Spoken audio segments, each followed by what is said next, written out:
and I didn't have a good survival set. Sure. My kind of survival skills were take care of everybody else, but not myself. Yeah.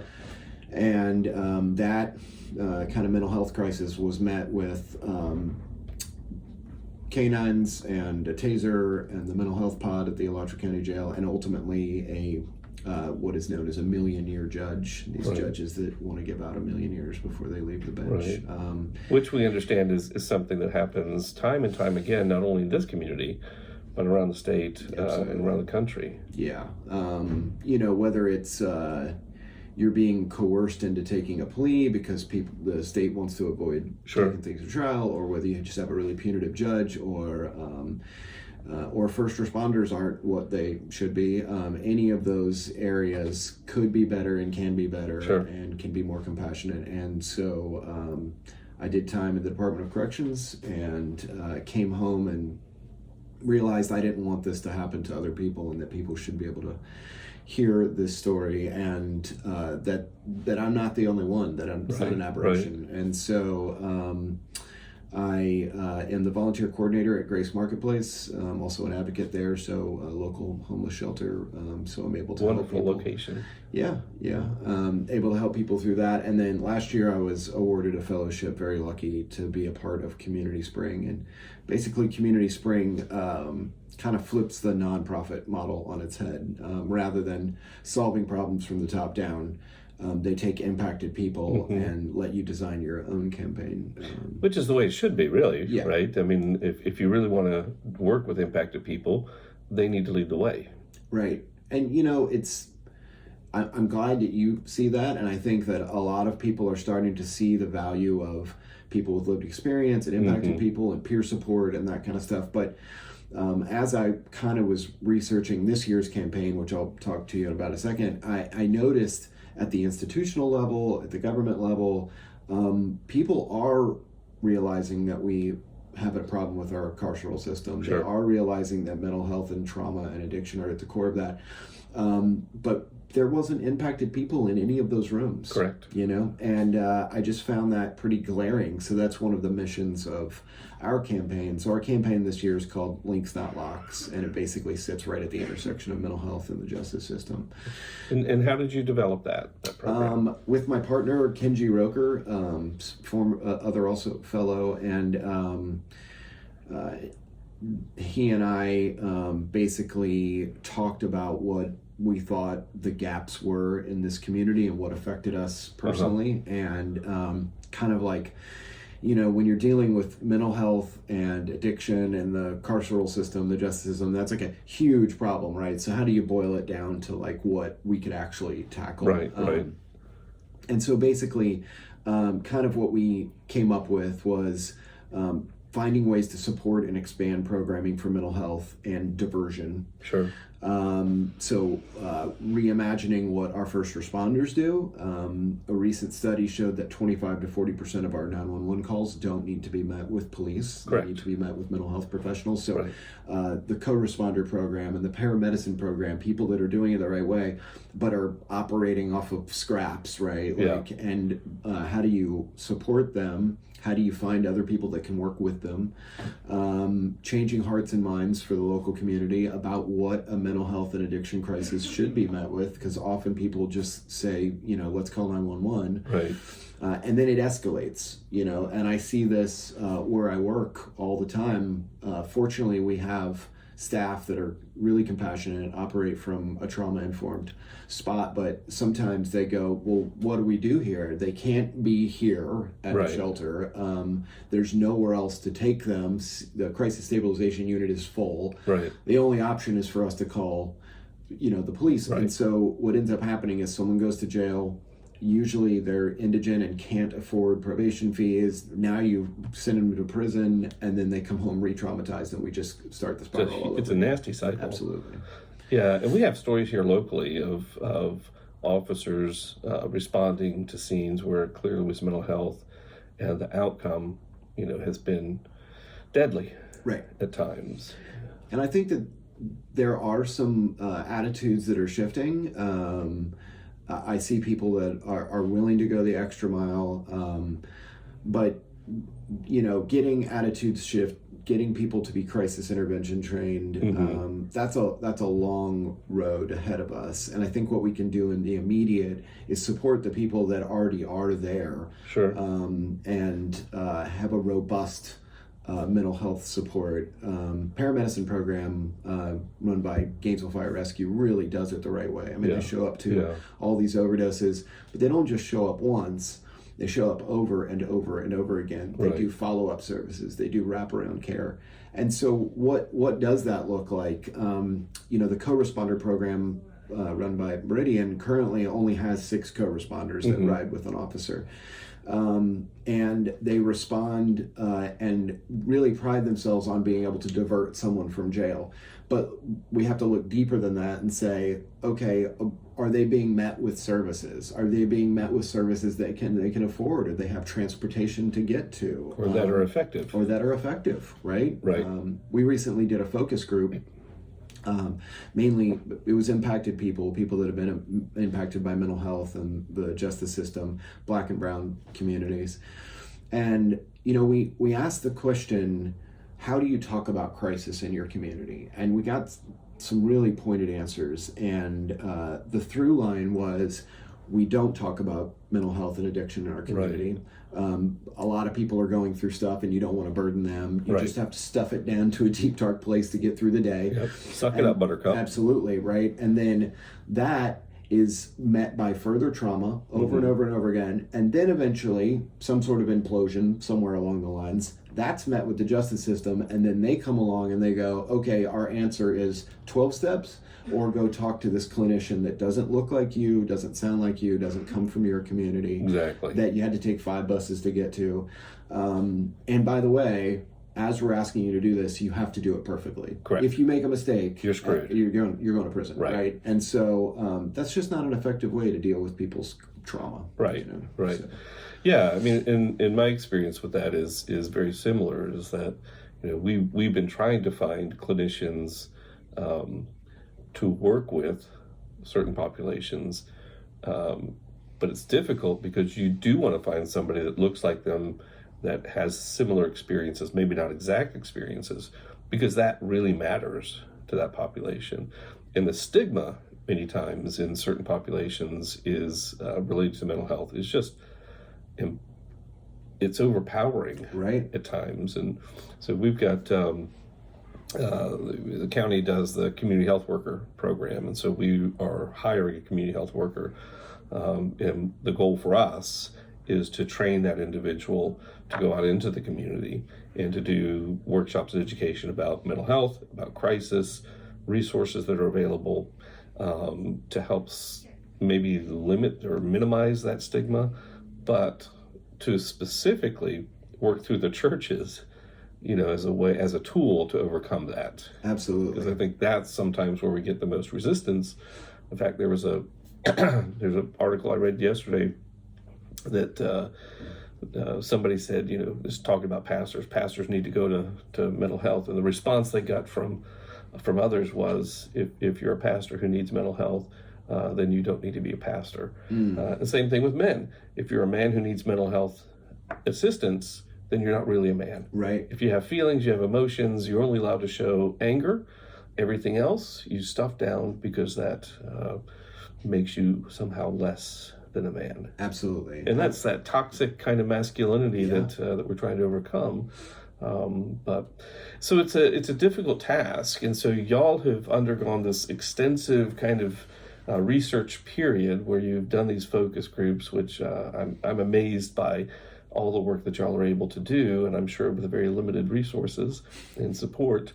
But the product of what you do really is transformational, and it's not just this program. I mean, you focus on a different topic basically every year, right? You come up with an idea, and this is what we're doing for this year, which I think is brilliant. So you're not, the shotgun approach isn't there. You're really focused and you utilize the experiences of those who have been impacted by whatever that focus is. Absolutely. So the first fellowship of Community Spring was able to focus on reentry support. And if we think about the justice system in general, it kind of happens in three phases, right? There's the trauma that we just talked about that gets you involved with the legal system. Mm-hmm. Then there's the re-traumatization from being isolated, which Right. can happen through the carceral system or from a 72-hour lockdown. Right. And then coming home, where's your support? And so the first campaign really focused on that third phase. They were Right. like, we're really, Gainesville doesn't have a ton of support. I see people coming home all the time. I know I can spot them like that. They usually have all their possessions in 2 bags. Right. They have the look on their face like, where the do I hell? even start? Right. And so we really need a therapeutic community Mm-hmm. here for people upon reentry, and there are some really good people working on that project right now. But they were able to focus on reentry support, and what they came up with was a universal basic income program. It was a national program, and here locally it was called Just Income. Right. And they were able to do cash payments to people, which was right in the middle of COVID, so it kind of solved a couple of problems. Sure. And then the University of Penn is researching that data and finding out how it affected people's lives. But the micro stories that came out of that were amazing. I mean, you had people that got their cash payment and went and bought food for their neighborhood, or Sure. So And Kevin, you're talking about changing societal viewpoints, right? Like, I think for many people the idea is you're a criminal, you get what you deserve, suck it up, right, Like right. you don't. I've heard people say, "Don't play the victim card with me," Yeah. right? And there's so many nuanced ways in which people get incarcerated, and I hate the whole plea system that basically forces you, even when you're innocent, it forces you into admitting guilt simply because you don't want to go for life. 95% of our cases are solved through a plea. Right. You can't tell me that 95% of people are guilty or Right. deserve whatever they got, right? No. So, I think you're exactly right. I think it is changing hearts and minds. I think, 40, 50 years ago, the way we approached the prison system, largely was, okay, this person can't be around everybody else, right? Like violence, sexual assault, those kinds of things. Unfortunately, it's shifted over the last 40 years or so, but our minds haven't shifted. Right. When people think prison, that's what they go to. They think that automatically. And, it doesn't help that all the programming that we get That's what for they show. us and them, it's the good guys versus the bad guys. Right. You hear people repeat that message over and over and over again. And is anyone really a good guy or a bad guy? So Given the circumstance, you might right. make choices which you would be surprised. Yeah. I mean, the core of all this stuff, really for everybody, is childhood trauma. And, what we've done continually is we focused on sort of band-aiding the problem with prison or jail. There's 1,300 beds at the Alachua County Jail, but there's 35 in the rehab. Right. There's 7 in the crisis stabilization unit, but 1,300. The mental health court, which is a diversion court system that we have here, has 35 spots, and it's a years-long wait list. But the criminal court is unlimited. Right. That's an entitlement, right? And so we've kind of like devalued healthcare and mental health and Right. education and livable wages, all that stuff that could affect the outcomes, and then said, okay, we've got really bad outcomes, let's just stick someone in a cage. But that's the challenge, right? Like society views there's just a one issue at stake, right? Yeah, you committed a crime. You committed a crime, and they fail. Or maybe, I don't know. Maybe they just are totally unaware. But most of these people are smart enough to understand that I make a choice, oftentimes based on the context in which I live, right? Like I haven't met anybody really who says I'm going to go out and commit this crime. It's usually I'm going to steal something because I don't have money. I don't have money because I don't have a job. I don't have a job because I don't have transportation. I don't have housing. I don't have anything. I'm trying to survive, right?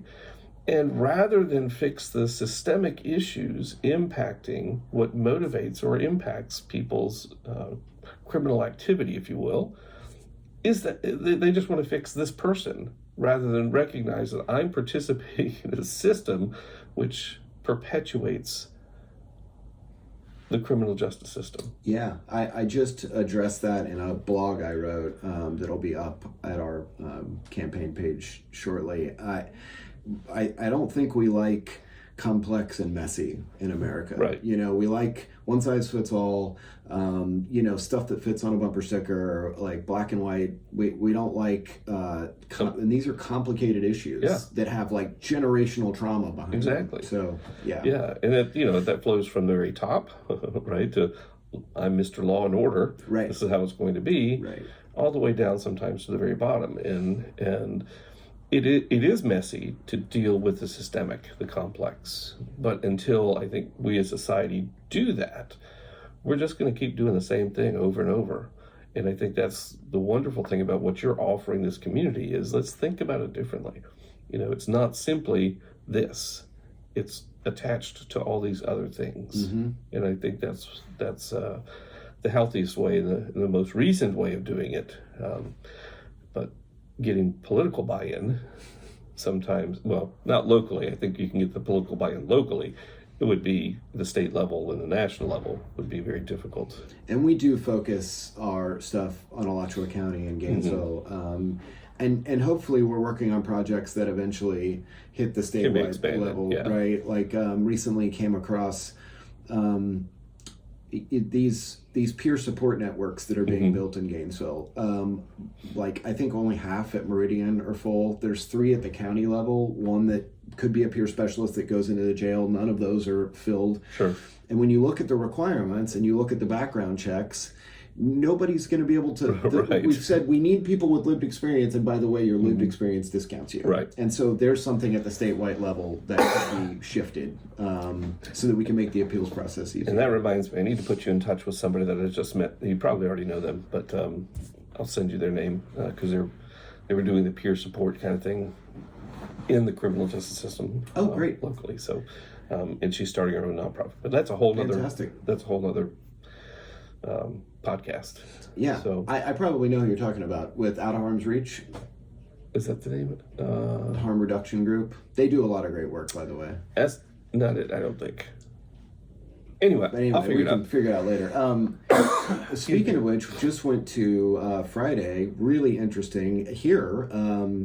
Dr. Carol Lewis's community well-being program. Yeah. I mean, there's the type of stuff that we need to be doing ongoing in Gainesville, which is people who have the information, who maybe have the letters behind their name and the years of experience, taking that information and giving it to people who can then give it to their communities. And Carol is brilliant about that. Right. It's brilliant. So we attended that on Thursday. We love to support anything like that, and I hope that I can pass that on to advocates at Grace, or Kenji can pass it on to his people at Repurpose Project. And, but yeah, there's kind of using that grandmother bench model. Great TED Talk about that. I don't know if you've ever seen that, but basically there was a HIV doctor in Africa working with villages, and he realized he could not give this information to people, but what he did do was he noticed this woman, Grandmother Jack, sat on a bench, and the locals would come talk to her. And he would give her the information to pass on to the community, and it would work. They got buy-in for it, and so that's the kind of model that we need to be using here. Absolutely. We totally support it. Yeah, and that's what I think the brilliant thing of community health workers is, right? It's like ours, we want to focus on mindfulness as a one tool, but also want to develop workshops to go out and do that so that they can empower others. Because I think the more we empower others to utilize the things that are shown to be effective and helpful, it helps not only with the immediate, but also the long term. And it's that systemic change in parts. And they address that at the community well-being program. We've talked about it in the campaign. We saw a study recently that locally, the number one concern among health issues was mental health. But when you interview Black and Brown communities, it was sixth. It was after transportation and housing and living wages and all that, right? And so, but it doesn't mean that it isn't the number one most important thing. It just gets bumped to the back of the list because you have these emergency needs. You gotta live. Absolutely. I see it every day when I'm talking to guests who I love at the shelter. Everything becomes about the micro because it's all emergency, right? And so we can't get to the undercurrent of all that stuff, which is mental health and addiction. With justice support, you see a lot of people say, well, jobs is the number one thing, right? Community Spring recently passed the Fair Chance Hiring Ordinance, Right. Which was an amazing piece of legislation. It'll give people an opportunity to get jobs. And that's great, and I support that, but I think sometimes we almost get too jobs focused. I was locked up with plenty of people who had jobs. Sure. What I didn't see were people that were meditating, practicing mindfulness, taking really good care of themselves, right? Right. And so that's the focus for this campaign is how do we say, yes, we want to address the bottom of Maslow's hierarchy of needs, Right. but also we've got to talk about the undercurrent of all that stuff, which is mental health. Right, because you can't work, you can't do all that stuff if you're not balanced emotionally and physically, right? Yeah. So, yeah, I think it's not a either or, it's a both and. Yeah. And I think that's the hard sell. So you're talking about mental health, the community assessment that goes on every year by the health department. Yep. For the past, I don't know, 9 years or so, however long it's been going, mental health has always been listed as either number one or number two. Access to mental health, being able to find a provider that looks like us, right? Kind of a thing. I often wonder how much our elected officials take time to read that information, because you'll even hear them in their talks, question, why do we need to devote more funds to mental health? Well, because it's at the core of who we are. And if I am in a place where I can't function because of anxiety, depression, trauma, whatever, I'm not going to be able to hold a job. I'm not going to be able to interact with people. I'm not going to be able to make decisions which motivate me to change, right? But I just struggle with that sometimes. Like, they talk the talk, Right. but when push comes to shove, sometimes they're not really willing or able to walk the walk. Yeah, I think too, looking deeper at how we're solving the problems, I think we, especially government, because they're so busy and they have so many things to worry about, it's sort of like throw money at the person we think that's already working on the problem, right? Rather than the bottom-up approach, which is let's do a community assessment and find all the little tiny grassroots people that are doing the work and support them, rather than it's sort of the big box approach, right? One big box place that's the place that takes care of addiction, that's the place that takes care of homelessness, that's the place that takes care of mental health. And maybe they need some more support, right? But there's other people doing the work on the front lines, frontline workers, social workers, grassroots places that really need the support and shouldn't be fighting over scraps. Correct. So. Right. Yeah. We're kind of an afterthought to the big bucks. Right. Which it's changing a little bit, but not a whole lot, but we'll get there. So, all right. So let's talk a little bit about the specifics of links, not locks. And so part of it is educational, but run me through what your goals and aspirations and dreams are with this, and how you're going to make that happen. Yeah. So sort of the cogs in the wheel for the campaign, we'll be doing a series of storyteller videos, so allowing people to tell their stories that fall at that intersectionality. Explainer videos, so we just had Emily Westerholm in from the Crisis Center to talk about identifying panic attacks and some helpful real-time ways to deal with panic attacks. So we'll have further explainer videos. Shane from the paramedicine program will be in, hopefully you. So we'll have people doing that. We're going to have a couple of events where we have people tell their stories.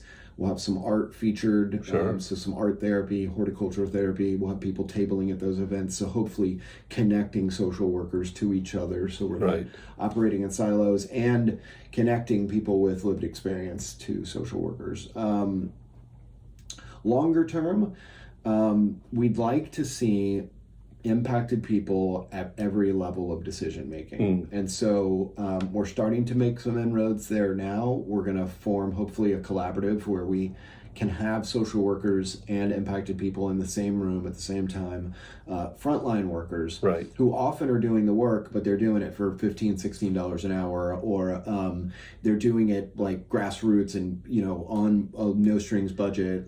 Those people being in the same room with impacted people And then out of that, hopefully solving some of the longer term problems and placing people who are impacted, people with lived experience, at the decision making level. So advisory boards, the Public Safety Coordinating Council, places like that are coming up with solutions should be talking to impacted people. Right. I recently saw that they had a new sort of data collection at the jail.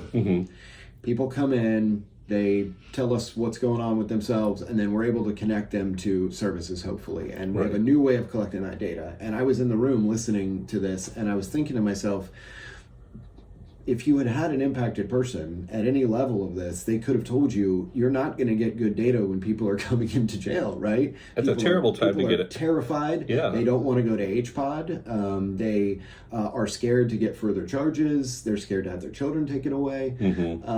And so there's better ways for us to figure out how to connect people with services. And that's such a small change to make, right? But, in their mind, they're thinking efficiency. And the most efficient way, I would assume, is at intake. But there's so much going on. Right. And there's so many emotions involved. Totally. Like, do it a couple days later when they've had time to... Absolutely. There's so many other ways to do this.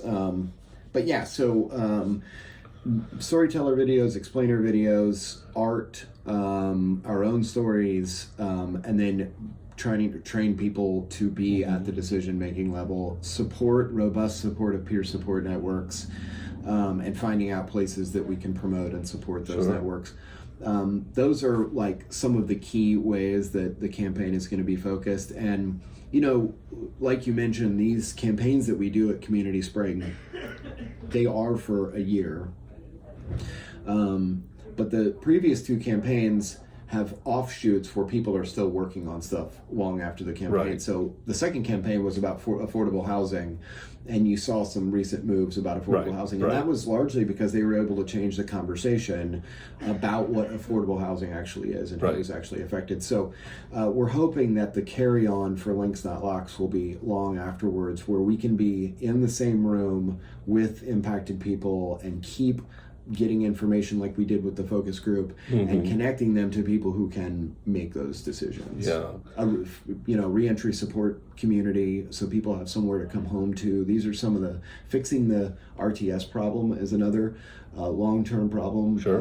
And we might not accomplish it in the scope of this campaign here, but we're hoping to keep working on that stuff. People should not be taking 5 bus rides to the UF students have free bus rides, but people on the East Side community don't. So. And then when UF's not in session, people on the East Side have even more limited access to it. Right. I used to volunteer at the health department once a week doing mental health, and I had one client who was always late. I mean, like an hour and a half to 2 hours late. And I finally asked her one day, I said, how does this happen? And she goes, "You've never ridden the bus, have you?" And I said, "Not down here." So she explained, it literally took her 3 hours to get from her home on the east side to the health department, which is on the east side. That's incredible. Yeah. Like, how are you going to work? Like, if you rely on that to work, right? You can tell your boss, "Oh, I'm going to be 3 hours late because," no. Yeah.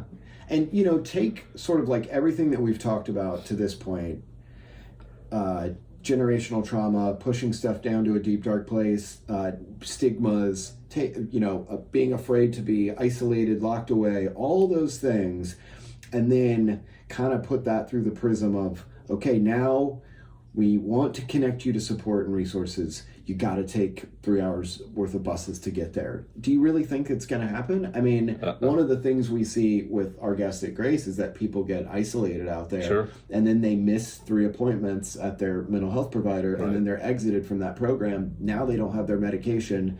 Then an escalation is met by what? A first responder, jail. It's a self-perpetuating cycle. Absolutely. And we could solve that by making transportation available to people, at the very least, to go to your mental health appointments, right? Yeah. So we actually subscribe to Uber Health. Oh, I've heard about this, but I don't know much about it. Yeah, so it's basically Uber with HIPAA trained, HIPAA compliant drivers, from what I understand. And so the theory behind it is to help mitigate the no-show rates, right? We haven't used it yet because I haven't informed people, and I haven't built enough funds up to actually pay for it, because we pay for it. But it's the whole thing is Uber Health will transport you to and from your mental health or physical health, whatever it is, to your health appointment. The provider pays for it. The provider can charge you for that if they want to recoup those expenses. Right. But for the populations we're serving that would need that, there's no way they would be able to to do that, to pay for that. I mean, if they could afford an Uber, they would have paid for one in the first place. Right. Right. And so that's an avenue that we're exploring, just to see how we can make that, not to get down to dollars and cents, but as a nonprofit, it's dollars and cents, and you're just eking by. But if I could find a way to tap into that, and make it so that, not that we're profitable, but we're not losing exorbitant amounts of money on it, Right. that would solve a whole series of problems right there. Yeah, I think finding ways, and I know it definitely comes down to funding and resources, but finding ways that our county and city can support making all of these things easier. It's got to be, especially early on as you're getting people connected to services, it has to be so easy. I saw a woman last week that I was very concerned about, and living on the streets, and clearly mental health is getting worse and worse and worse. And it won't be long before she's a victim of something. Right. And I was able to connect her to the UF Street psychiatrist. And I was like, yes, a win. We got her connected, right? And they came back to me later and they were like, we talked to her, we'll keep trying, but she turned down services. And that's what I see is, like, it's so hard to get someone connected. Right. And then because of their trauma or paranoia about stuff, which is part of mental health, Sure. they turn down whatever help they're looking for. But what you have to do is you have to keep showing up over and over and over Yes. again, right? And so that's our responsibility. It can't be the responsibility of people that are vulnerable Right. to, like, do the work. Like, Right. we have to do the work to, like, get them the services as much as possible. You have to build the relationship, you have to build the trust, you have to empathize and enter that world as best you can. And I think honestly that's one of the challenges that many therapists face is, that inability or unwillingness to kind of go beyond sometimes and truly understand that, this is what's going on for this person.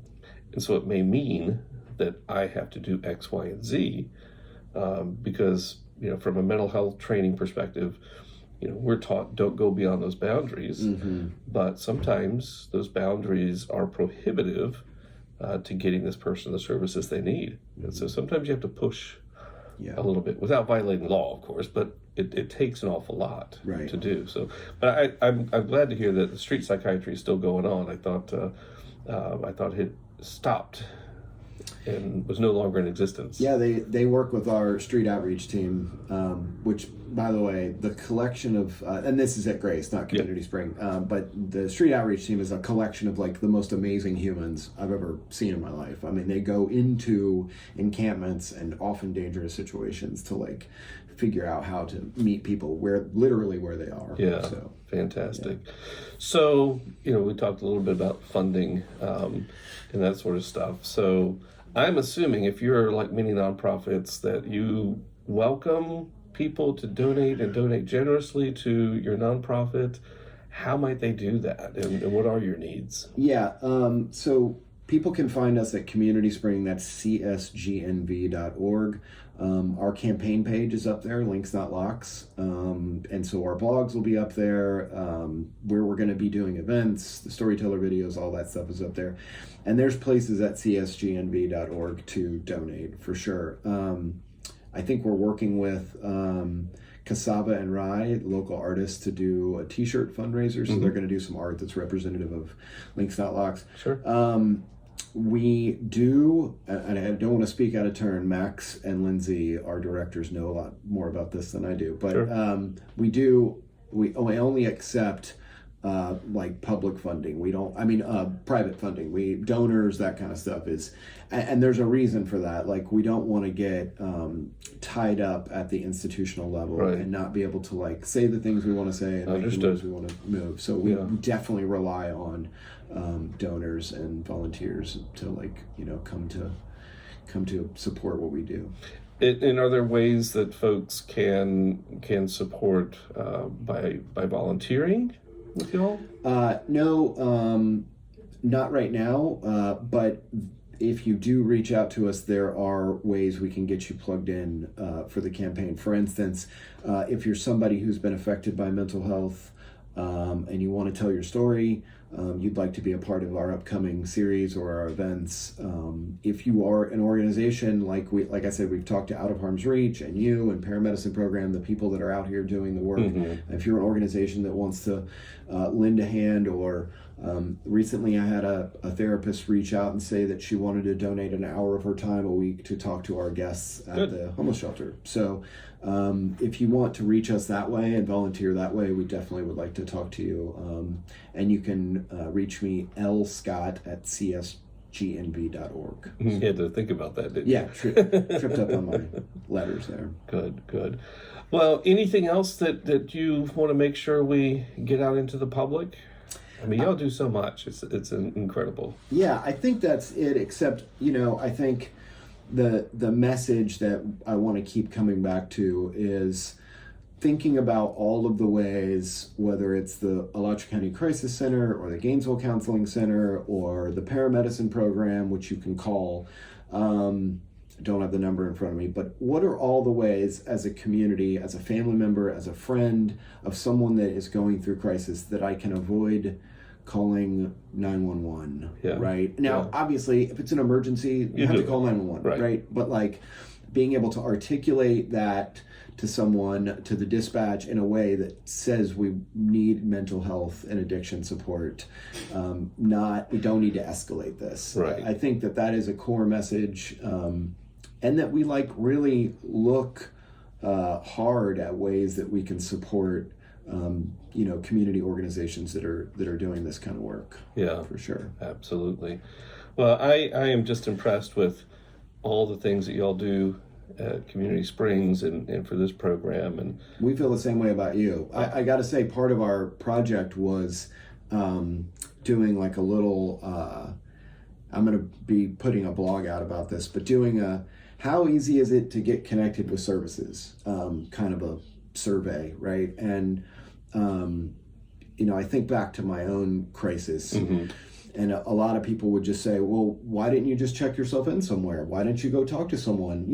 As a single dad with 2 kids, grieving, working Right. 60 hours a week. it's not an option. Yeah, right. It wasn't an option. It's like a lot of people are like, practice self-care, just meditate, take a few days off. Exercise. There's a lot of people Change your diet. right, that can't do those things, right? Yeah. So how do we meet those people with as easy support as possible, as often as possible? And so we did like a little quick run through of like call a place, see if they answer the phone, see how easily you can get involved. And I gotta say, you all were wonderful, a ton of information, and directed us exactly where we needed to go, have like a very affordable sliding scale.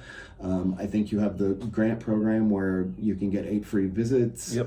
So I really applaud y'all. You really do it the right way. Well, So. I'm glad we did well on the test. We passed the test. That's good. Yeah, it was Lexi. So yeah. Oh, good. Well, if she messed up, she'd be living in her truck out in the car. So anyway, but yeah, we do try to make it as easy as possible, and hopefully soon we'll have news about expansions and different services that we'll be able to provide as a result. But just stay tuned for that. Yeah. Sure. But that is my mindset as well, is that we don't want money to be an obstacle to anybody getting the services they need. And so we try our best to really find ways to help people kind of navigate that system and get them in as quickly as possible. Yeah. Having said that, if you had asked for me personally to get on my schedule, the answer would have been it'll be a while. Right. But that's why we're expanding, because our therapists are saying we need more people. We need more people. And I think they probably get 20 to 30 requests for service a day. And so it's a challenge, but I'm thankful to know we did well. So yeah. Good. Well, again, it's been wonderful to have you here. We certainly are willing to help any way we can. Don't know what that would look like, but whatever it looks like, right now, that's so, fine. Yeah. And I appreciate your efforts and your work to make systemic and lasting change, rather than put a Band-Aid on it. Yeah, I mean, we have a lot of work to do, but I think there are people that want to do the work and recognize the problem that are doing it right now. So that's good news. Well, thank you very much for coming in, Lee, and for being part of that. And we'll put the links to Community Springs in the comments. And again, if you have questions, you can email us at office@GainesvilleCounselingCenter.com. You can find us online at www.GainesvilleCounselingCenter.com. Or you can give us a call at 352-448-9120. Peace.